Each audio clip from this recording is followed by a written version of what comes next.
अस्सलाम वालेकुम नाज़रीन। आज मैं बीवी को दोस्तों से दूर रखे इससे मुतालिक चंद बातें आपकी खिदमत में पेश करूंगी। रिश्ते टूटते हैं, भरोसे बिखरते हैं और शर्मिंदगी मिलती है। बीवी सिर्फ बीवी नहीं, अल्लाह की दी हुई एक अमानत होती है। अक्सर लोग समझते हैं कि रिश्तों में अपनापन दिखाना सब कुछ है, लेकिन इस अपनापन के नाम पर जो सबसे बड़ी गलती हम करते हैं वो ये है कि हम अपनी बीवी की मौजूदगी को अपनी सोहबत और महफिलों का हिस्सा बना देते हैं। कभी दोस्तों के साथ मजाक में, कभी दावतों में, तो कभी गप्पों में। हम खुद ही उस पर्दे को तोड़ते हैं जिसका हुक्म अल्लाह ने दिया है। अल्लाह का हुक्म है कि औरत पर्दे में रहे। पर्दा सिर्फ जिस्म का नहीं होता, पर्दा निगाहों से होता है, पर्दा आवाज से होता है, पर्दा हया से होता है। जब आप अपनी बीवी को दोस्तों के सामने लाते हैं तो आप अनजाने में उसकी हया को, उसकी आवाज को, उसकी मौजूदगी को गैरों के सामने रख देते हैं। औरत की नुमाइश करना गुनाह है। कभी सोचा है कि आप एक दोस्त को कितना भी करीब मान ले, मगर वो आपकी बीवी के लिए गैर महरम ही है।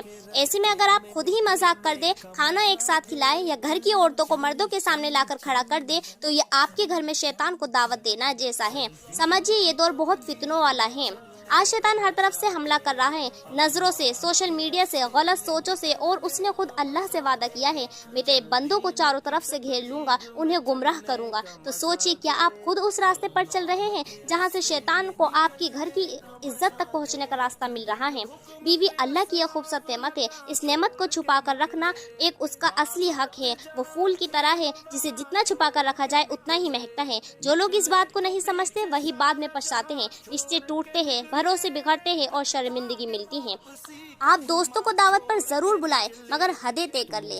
अपने घर का ऐसा इंतजाम रखें जहां मर्द और औरतें अलग हों। बीवी के हिस्से के काम आप खुद संभालें या किसी और से कराएं, लेकिन उन्हें दोस्तों के सामने लाकर ना रखें। सोचिए, बीवी आपकी इज्जत है, उसे दुनिया के सामने रखकर आप खुद अपनी इज्जत को नीलाम कर रहे हैं। आखिरी बात, अगर आज आपने अपनी बीवी को गैर महफूज रखा तो कल को शैतान को इल्जाम मत देना, क्योंकि जब आप ही दरवाजा खोलेंगे तो शैतान को अंदर आने से कोई नहीं रोक सकता।